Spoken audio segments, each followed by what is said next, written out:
Bueno, pues hola a todos, soy José Carlos Fernández, bienvenidos a un nuevo video del curso Reales 0205 de la Facultad de Derecho de la Universidad Católica.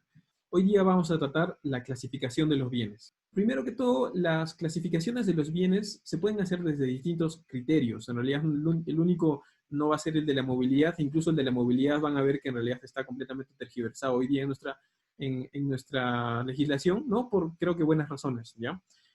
Pero, por ejemplo, digamos, hay en los materiales que ustedes han tenido para la semana algunos detalles adicionales de algunas clasificaciones a las que yo voy a entrar solamente someramente ahora, que son las siguientes. Una es la que ya hemos mencionado en el video pasado, la clasificación de los bienes en los que son corporales y los que son incorporales, ¿no? Los que tienen una existencia física, una existencia que se puede percibir con los sentidos, ¿no? Y los bienes que simplemente se encuentran en el mundo del derecho o en el mundo abstracto, pero que también igual tienen algún valor, ¿no? Y por eso se los considera también bienes en nuestra legislación, ¿ya? Una segunda clasificación es la que diferencia entre los bienes fungibles y los no fungibles. Fungible significa sustituible, ¿no? Por decir, estamos ante un lote de tazas o ante un lote de carpetas, y esas carpetas, cualquiera de ellas va a cumplir la misma función de la misma manera. Entonces se podría sustituir cualquiera de ellas con cualquier otra de ese mismo lote, ¿no? Entonces ahí estaríamos ante un bien fungible, mientras que el mejor ejemplo de un bien no fungible es un cuadro que lo ha pintado una persona en específico, y aun cuando lo pinte otra persona, ese no sería un bien que representaría el mismo valor para las personas, ¿ya? Y otra clasificación que se utiliza es la de los bienes consumibles y no consumibles, ¿no? Los consumibles son aquellos que se extinguen o que desaparecen con el primer uso. Un ejemplo, una manzana, ¿no? Tomamos una manzana y nos la comemos y ya con eso ha desaparecido con su primer uso, mientras que una laptop, ¿no? La usamos y la podemos usar varias veces y esta se va a mantener y no va a desaparecer con el primer uso. Ya esa es la distinción que se hace entre estos bienes. Estos van a tener algunas consecuencias específicas, ¿no? No tantas como las que va a tener la clasificación de la que más vamos a hablar ahora, que es la de muebles y muebles, ¿no? Para algunos específicas situaciones, ¿no? Por ejemplo, la de fungibles y no fungibles es una clasificación que va a servir para cuando estemos hablando de las garantías mobiliarias. Ahí lo que va a haber es algunos tipos de garantías mobiliarias que funcionan cuando tenemos un lote de bienes fungibles, ¿ya? O la de los consumibles o no consumibles es una que utiliza más adelante cierto tipo de contratos en la parte de fuentes de las obligaciones en nuestro Código Civil, que diferencian los préstamos de bienes en función a que estos sean consumibles o no consumibles, ¿ya?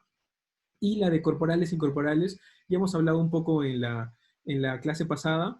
En principio, el Código Civil se ocupa más que todo de los bienes corporales, ¿ya? La legislación de los bienes incorporales es una específica para cada uno de esos bienes incorporales y como que supletoriamente aplica el Código Civil para ese tipo de bienes. Lo que ahora vamos a desarrollar con más detalle es la clasificación que sí desarrolla y que tiene una importancia fundamental en nuestro Código Civil, ¿no? Y para una serie de situaciones incluso fuera del Código Civil, que es la clasificación entre bienes muebles e inmuebles, ¿ya? Vamos un poco con algunas ideas para esto.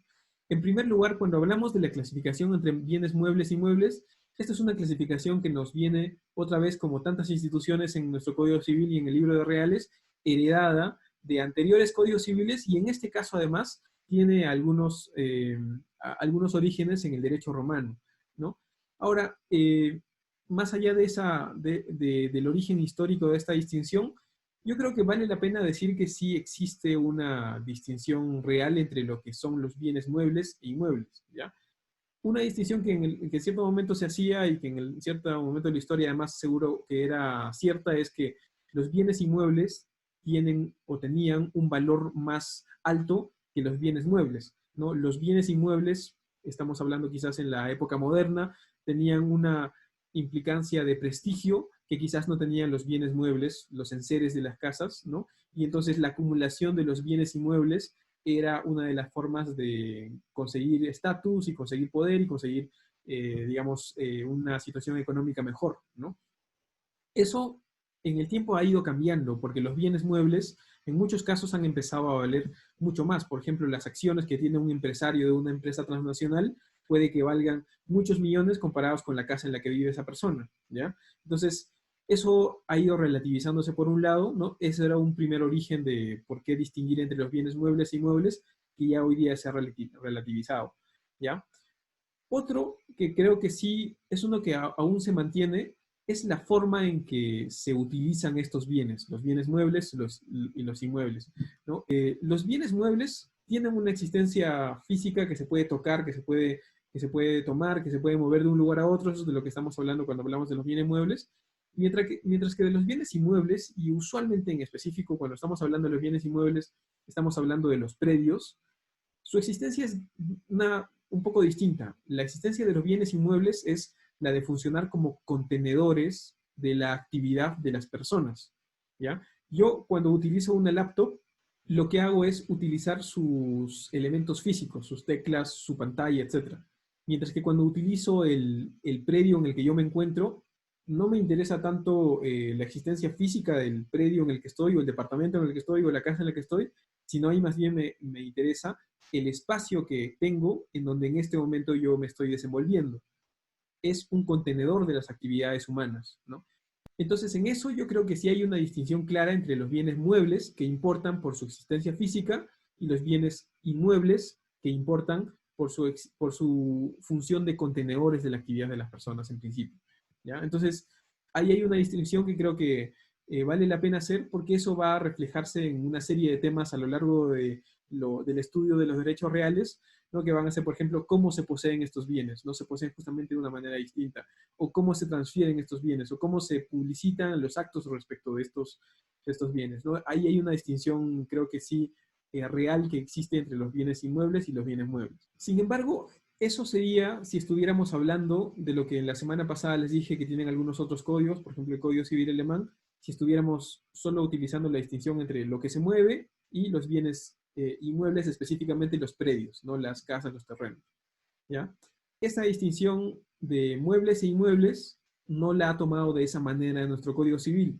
Nuestro Código Civil simplemente ha utilizado esta terminología de una manera más bien arbitraria, como lo puede hacer la ley en base a razones distintas, que son la forma en que se constituyen garantías reales sobre estos bienes. Entonces, en otras palabras, el Código Civil ha utilizado en principio para cierta clasificación la distinción entre muebles e inmuebles, pero a eso le ha agregado una serie de derechos, una serie de bienes que los ha clasificado en uno u otra categoría en función a cómo piensa que se deben dar las garantías sobre esos bienes.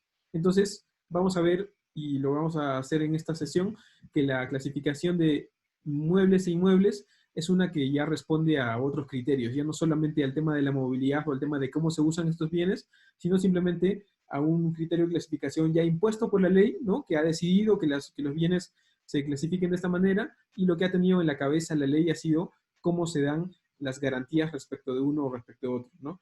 En específico, cuando hablamos de las garantías, estamos hablando de lo que vamos a ver hacia el final del ciclo este semestre, que es el yo dar un bien como un respaldo de un crédito que yo he pedido de parte de alguien, ¿no? Como puede que no confíen en que yo pague, yo pongo un bien determinado como respaldo para que si es que yo no pago, eso se pueda llevar a ejecución, se pueda rematar y con eso el acreedor cobrarse eso que yo no llegué a pagar, ¿ya? Como esta garantía se desenvuelve de una manera distinta con respecto de diferentes bienes, ese es en realidad el criterio que ha tomado en cuenta el Código Civil para poner una distinción entre los bienes.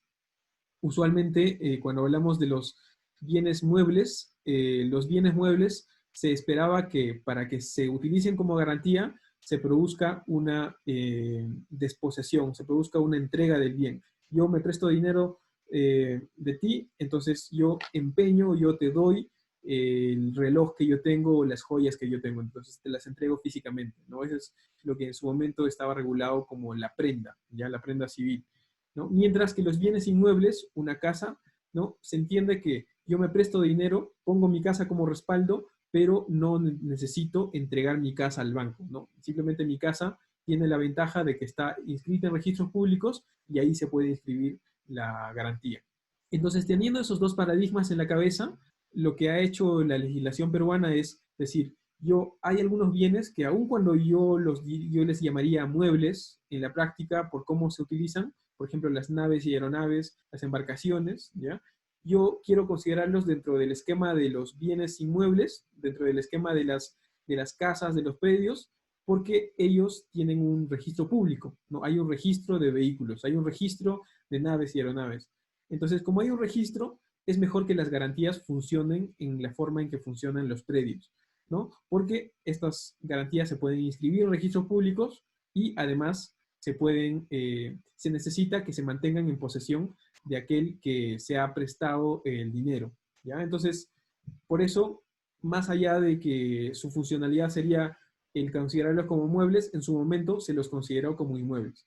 Y ese criterio es el que al final se ha seguido para determinar si un bien yo lo pongo en el grupo de muebles o en el grupo de inmuebles. Esa es un poco la forma en que en su momento se ha decidido hacer esto en el Código Civil, aunque esto ha sido materia de varias modificaciones a lo largo del tiempo.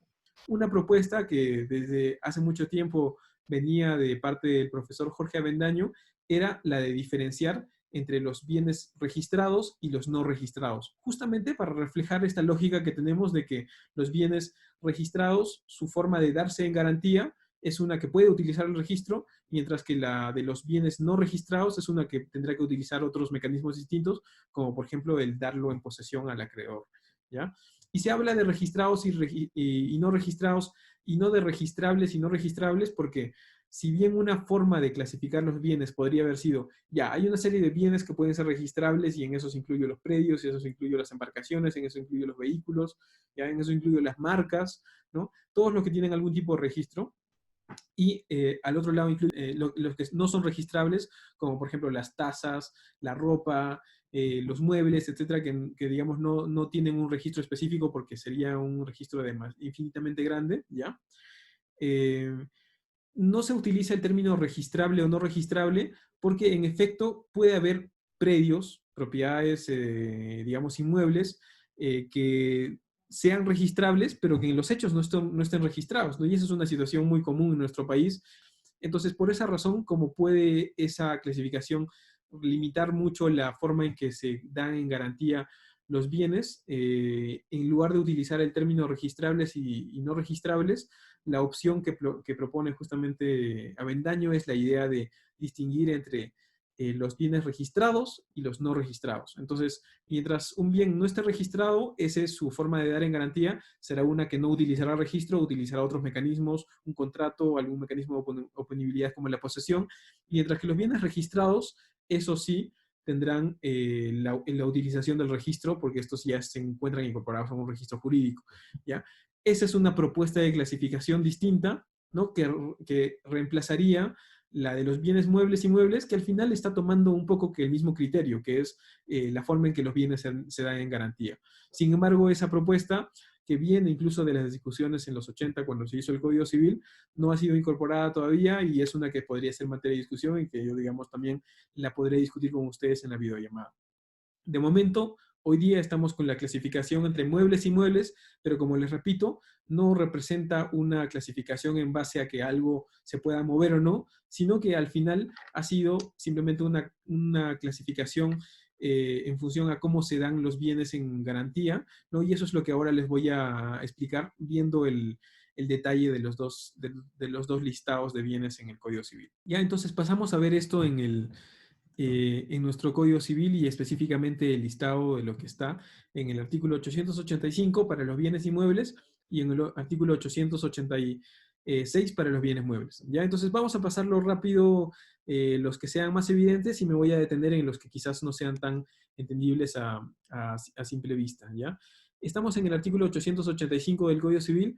Se dice, son inmuebles, primero el suelo, el subsuelo y el sobresuelo. Ahí estamos hablando en principio de los predios. Todo eso se puede englobar bajo el término predio. Estamos hablando de los terrenos, cuando están construidos, eso incluiría una casa, una construcción, etc. De eso además vamos a hablar más adelante cuando hablemos de propiedad predial y en detalle vamos a descomponer en qué consiste esto porque tiene una serie de elementos que son justamente el suelo, el subsuelo y el sobresuelo. Pero en principio ahí estamos hablando de los terrenos y de las casas que se encuentran en una ciudad o en una zona rural. En segundo lugar, estamos hablando de el mar, los lagos, los ríos, los manantiales, corrientes de agua y las aguas vivas sustanciales. Ahí yo creo que hay una precisión que hacer, que ahí estamos hablando en realidad de ese espacio en el cual transcurre el agua, ¿no? Del espacio que, por ejemplo, es el que utiliza esta agua para transcurrir, que es al final un espacio que también, digamos, funciona algo así como los predios. Es un espacio que ocupa el río o que ocupa un lago en una determinada geografía, ¿no? Eso que además tiene una legislación específica, que es la legislación de aguas, que hace que, digamos, estos espacios usualmente sean considerados de propiedad pública, ¿ya? Eso es a lo que nos estamos refiriendo en este segundo inciso. Mi opinión es que no nos estamos refiriendo a la propia agua que está transcurriendo por ahí, porque el agua es algo que uno podría coger con un balde, con un recipiente, lo toma y lo podría llevar de un lugar a otro, ¿no? Esa es una forma de apropiarse de esa fuerza natural. Esa yo considero que entraría dentro de lo que en un momento vamos a ver, que es el listado de bienes muebles, ¿no? En tercer lugar está el caso de las minas, canteras y depósitos de hidrocarburos, que otra vez va a ser parecido a los dos primeros incisos. Estamos hablando de un espacio en específico, pero que acá le dan un inciso particular porque en ellos se produce la explotación minera.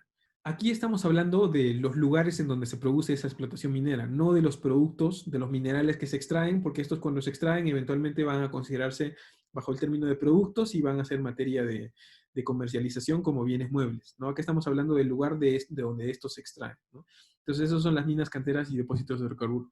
El siguiente es el de las naves y embarcaciones. Este es un inciso que, como ven acá en la legislación, ha sido incorporado recientemente, pero en una ley que todavía no ha entrado en vigencia porque está sujeta a que se cambien algunas cuestiones en registros públicos, todo en el marco de un cambio que ha habido en el sistema de garantías mobiliarias de nuestro sistema. Algo de eso vamos a hablar al final del ciclo, cuando hablamos del derecho real de garantía mobiliaria, ¿no? Pero por lo pronto, lo que hay que saber es que este artículo, las naves y embarcaciones, en su momento estaba en el Código Civil, luego fue derogado y se consideró como tratando de sincerar en qué consiste una nave y aeronave, que es claramente un bien mueble, y se pasó al listado de bienes muebles, ¿no? Y ahora se ha regresado. Simplemente lo que en esto tenemos que considerar, como ya les estaba diciendo al comienzo de esta sesión, es que este listado de inmuebles o muebles es un listado en cierto modo arbitrario, como tiene la posibilidad la ley para hacer, ¿no? Si la ley quiere llamar a esto bien inmueble, lo puede hacer y lo está haciendo lógicamente por la forma en que se constituyen las garantías sobre las naves y embarcaciones, son bienes que tienen un registro. Entonces la mejor forma de publicitar la garantía es incluir la garantía en el registro público de ese bien, ¿no? O en la entrada del registro público de ese bien, ¿no? Y además no implica la desposesión. Dejamos que quien tiene una embarcación o quien tiene una aeronave todavía utilice su bien. No necesitamos recibir como el prestamista el bien como para tenerlo en garantía, porque nos basta con la publicidad del registro público, ¿no? Entonces, esa es la lógica bajo la cual se ha regresado este tipo de bienes al listado de bienes inmuebles, ¿ya? Luego tenemos los diques y muelles. Cuando estamos hablando de los diques, son esta suerte de construcciones que se utilizan para controlar la marea y el incremento del agua en una determinada zona, ¿no? Y por los muelles estamos hablando de esta suerte de entrada que se hace con una determinada infraestructura a la zona del mar, ¿no? Otro ejemplo que podríamos tener en la cabeza es los restaurantes que están en la Costa Verde, que también tienen a veces el uso de muelles para utilizar de mejor manera el espacio, ¿ya? En esos casos también estamos hablando de un uso de un determinado espacio, un uso de una determinada geografía. A eso, digamos, se considera también como bienes inmuebles, ¿ya? Ahora, en este momento, a partir del inciso 7, es donde entramos a lo que les decía, que es la incorporación de otros tipos de bienes que son los no corporales, los incorporales, que son usualmente los derechos, ¿ya? En el número 7 tenemos las concesiones para explotar servicios públicos. Un ejemplo es el contrato que tiene Telefónica para tener la prestación del servicio de telefonía, ¿ya? Eso no existe en la realidad. Eso es un derecho que tiene Telefónica recibido del Ministerio de Transportes y Comunicaciones, recibido del Estado. Ese derecho que está en el mundo del derecho, ¿ya? Eso se considera también como un bien, ¿no? Como un bien del tipo de derecho, ¿no? Y como un bien inmueble, porque como está un registro específico, su lógica para darse en garantía, para que Telefónica pueda prestar su servicio prestándose de bancos o de entidades financieras, ¿no? Funciona similar a la de los predios. Entonces, se ha optado por incluir a las concesiones para explotar servicios públicos dentro del listado de inmuebles. Algo similar pasa con las concesiones mineras obtenidas por particulares. Esa eventualmente se emitirá en una resolución de una entidad administrativa, ¿ya? Y esa no tiene otra vez una existencia corporal, es un derecho que ha venido en un procedimiento administrativo, ¿ya? Pero como es un derecho de concesión que tiene una entidad que va a hacer explotación minera, ¿no? Que es, por cierto, distinto a la mina, ¿no? Esto es una autorización específica para hacer actividad minera. Esa autorización está en el mundo del derecho, pero como esa autorización tiene un valor económico, no tiene un valor que le permite, por ejemplo, dar esa autorización en garantía de un préstamo que va a tomar una empresa minera, ¿ya? Se la considera dentro de los bienes inmuebles también. Y los últimos incisos son el 10, que es el que les comentaba que genera esta problemática que les he comentado en el video anterior, que dice los derechos sobre inmuebles inscribibles en registro, ¿ya? Tenemos un inmueble que podría ser una casa. Sobre este hay un derecho real que podría ser un usufructo, una superficie, que es un derecho real que recae sobre un inmueble. Eso en sí mismo, el Código Civil lo considera como un bien inmueble también, sobre el que aparentemente, en la lógica del Código Civil, uno podría tener un derecho real, ¿no? Y ahí se genera esta paradoja de que podría esto extenderse hasta el infinito y que tiene algunas consecuencias prácticas, como la que les comenté el otro día, por ejemplo, de estar en la pregunta extraña de decir, yo tengo un usufructo sobre un inmueble, sobre eso tengo un derecho de propiedad entonces, ¿no? Y de responder esa pregunta va a haber unas consecuencias prácticas en determinados problemas que se pueden presentar en la realidad y específicamente en las consultas jurídicas, que es importante que nosotros manejemos bien, utilizando bien la terminología, ¿ya? Y dice los demás bienes a los que la ley les confiere tal calidad. Lo que sí hay que precisar sobre esto en el listado de bienes inmuebles es que los bienes inmuebles son solo estos que están en este listado del 885. Es una categoría cerrada de solo los que están incluidos aquí, porque todo lo que sea bienes y no esté incluido en este listado o en el listado de bienes muebles va a considerarse como un bien mueble, como lo vamos a ver en un momento. Vamos a los bienes muebles. Cuando estamos hablando de los bienes muebles, otra vez viendo el listado, son muebles, uno, los vehículos terrestres de cualquier clase, un vehículo, un auto, ¿no? Pero podríamos también ahí incluir un tractor, ¿no? ¿Ya? Dos, las fuerzas naturales susceptibles de apropiación. El ejemplo más típico de esto es la electricidad, por ejemplo, la electricidad que se almacena, aunque la electricidad, ¿qué cosa es en sí mismo? Si es un bien físico o no físico, eso ya sería una pregunta para los físicos, no para los abogados, ¿ya? Pero usualmente se considera que una fuerza natural susceptible de apropiación es la electricidad que se puede almacenar en baterías, en estaciones, en plantas eléctricas, etc. ¿Ya? Otro que creo que puede entrar acá, y yo les mencionaba justo cuando veíamos el tema de los mares, lagos, ríos, es el agua. El agua también se puede uno apropiar del agua. Uno puede tomar un recipiente y tomar agua, ya más allá de que haya regulaciones específicas de legislación de agua sobre si uno puede hacer eso o no. Eso yo creo que también entra dentro de un mueble. Por eso ahí distingo lo que es el agua en un recipiente, ¿no? O en un tanque de agua, con lo que es el espacio por donde transcurre el agua, que será el cauce del río o el espacio donde está el agua, etcétera, ¿ya? Que eso sí sería un bien inmueble. Siguiente, el 3, las construcciones en terreno ajeno hechas para un fin temporal. El ejemplo que siempre clásicamente se da para esto es un circo, ¿no? Que se hace en un determinado lugar, por ejemplo, en una explanada del Jockey Plaza, se construye para un determinado tiempo, ¿no? Y luego se levanta y no implica una unión específica con el terreno. Otro que a veces se utiliza es los andamios que se construyen para hacer una determinada edificación, ¿no? También están para un determinado momento, ¿no? Son una construcción más o menos compleja que puede tener un valor económico bien fuerte, pero que no son para que se queden ahí permanentemente, son hechas para un fin temporal. A eso se les llama también bienes muebles, ¿no? Y se rigen por las reglas de los bienes muebles, ¿ya? 5, cuatro, los materiales de construcción o procedentes de una demolición, ¿no? Que son básicamente los escombros, por decir, digamos, después de una demolición va a haber una serie de escombros que a veces tienen cierta utilidad por los materiales que uno puede tomar ahí y que además en nuestro sistema jurídico tiene una regulación especial, los escombros tienen que botarse en un lugar específico que se llaman las escombreras, ¿ya? Pero esos que son digamos, los restos de lo que ha quedado de una demolición, ¿no? Los materiales de construcción se consideran también como bienes muebles. Creo que eso va a ser evidente porque en sí mismos esos son bienes que se pueden llevar de un lugar a otro. Otro que es bien interesante es el tema de los títulos valores, ¿no? Que incluyen los títulos valores, las letras de cambio, los pagarés o quizás los cheques, que es con lo que quizás alguno de ustedes pueda estar más familiarizado.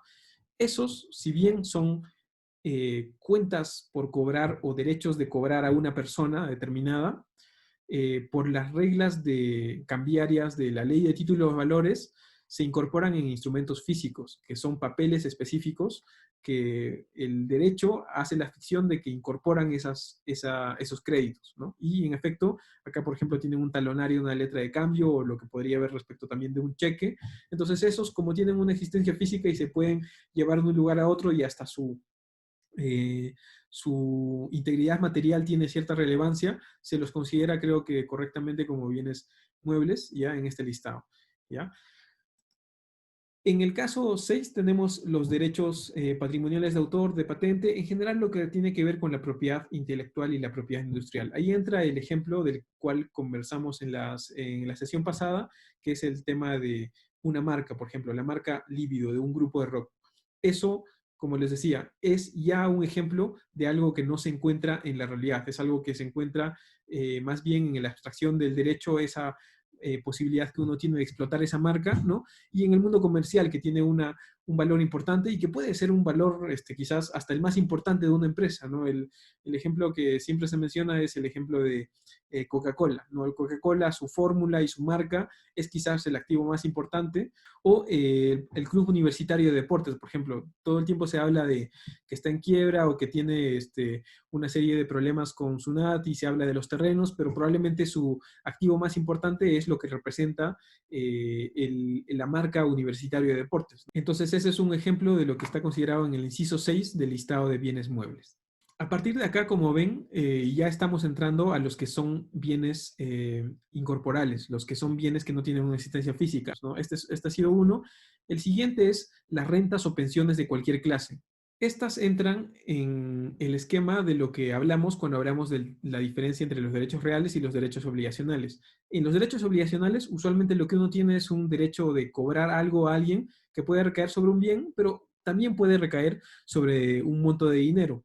Yo tengo el derecho a recibir de ti un monto de dinero, ¿no? Eso, que es un derecho obligacional, se considera también un bien mueble, ¿no? Otro siguiente, que es el último que vamos a mencionar acá, es el de las acciones o participaciones en sociedades o empresas, ¿no? Y esas, de nuevo, no están en el mundo de la realidad, esos incluso cuando son empresas que están listadas en las bolsas de valores, esos se están transando en pantallas a través de contratos que se encuentran solamente registrados de manera electrónica, ¿ya? No tienen una existencia material, pero son muy valiosos en muchos casos, ¿ya? A veces mucho más valiosos que cualquier bien inmueble, ¿ya? Entonces, esos también se consideran dentro del listado de bienes muebles. En otras palabras, lo que vamos a tener como conclusión es que lo que está dentro del listado de bienes muebles se van a dar en garantía mobiliaria, mientras que lo que está en el listado de bienes inmuebles se va a dar en garantía a través del derecho de hipoteca, ¿ya? Y finalmente tenemos acá el inciso 10 que dice los demás bienes no comprendidos en el artículo 885, ¿no? Que es el listado de bienes inmuebles, se van a considerar como bienes muebles, ¿no? Si hay algo que no está en este listado y en efecto en una ley que se emitió luego del Código Civil, que es la Ley de Garantía Mobiliaria en el año 2006, ahí se incluyó un listado incluso más largo de bienes que van a ser bienes muebles, que al no estar en el listado de bienes inmuebles, se consideran también como bienes muebles y son susceptibles de darse en garantía mobiliaria, ¿ya? Entonces, eso es lo que tenemos como un recuento de los bienes que al final van a ser el objeto de los derechos reales que estamos estudiando en este ciclo. Ya, entonces lo dejo ahí. Nos vemos en el siguiente video, así que adiós.